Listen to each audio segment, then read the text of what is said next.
পদত্যাগ করতে চান বাংলাদেশের রাষ্ট্রপতি, কারণ প্রধান উপদেষ্টা ইউনূসের অপেক্ষা। তবে জাতীয় সংসদ নির্বাচন পর্যন্ত পদে বহাল থাকতে ইচ্ছুক রাষ্ট্রপতি শাহাবুদ্দিন।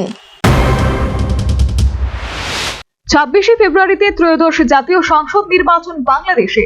ততক্ষণ পর্যন্তই রাষ্ট্রপতি পদে থাকতে চান রাষ্ট্রপতি শাহাবুদ্দিন। তারপরই তিনি পদত্যাগের ইচ্ছা প্রকাশ করেছেন রাষ্ট্রপতি মোহাম্মদ শাহাবুদ্দিন, তাও আবার মেয়াদ শেষের আগে। এক সাক্ষাৎকারে বাংলাদেশের রাষ্ট্রপতি জানান, নির্বাচন না হওয়া পর্যন্ত তাকে দায়িত্বে থাকতে হবে। রাষ্ট্রপতি হিসেবে সাংবিধানিক বাধ্যবাধকতা থেকে এই দায়িত্ব পালন করবেন তিনি।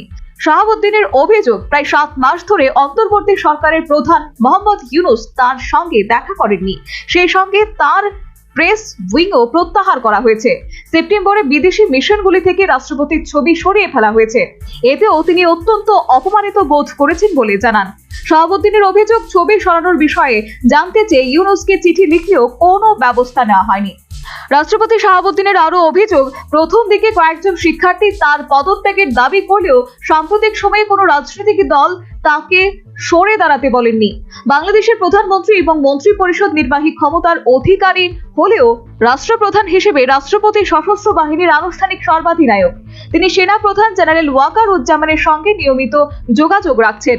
উল্লেখ্য, 2024 সালের আগস্টে ছাত্র আন্দোলন ও গণ অভ্যুত্থানের মুখে আওয়ামী লীগ সরকারের পতন হলে শাহাবুদ্দিনই দেশে অবশিষ্ট একমাত্র সাংবিধানিক কর্তৃপক্ষ হিসেবে দায়িত্বে ছিলেন। এর আগে হাসিনা সরকারের আমলে 2023 সালে বিনা প্রতিদ্বন্দ্বিতায় রাষ্ট্রপতি পদে বসেন মোহাম্মদ শাহাবুদ্দিন। 5 বছর মেয়াদ তার। হিসেব মতো 2018 সালে রাষ্ট্রপতির মেয়াদ শেষ হওয়ার কথা, কিন্তু তার 2 বছর আগেই পদ ছাড়তে চাইছেন তিনি। Bureau report, news vanguard. A plus B, the whole square equals A square, B square, 2AB, times up. 5 more minutes there. I've got so much time and peace of mind.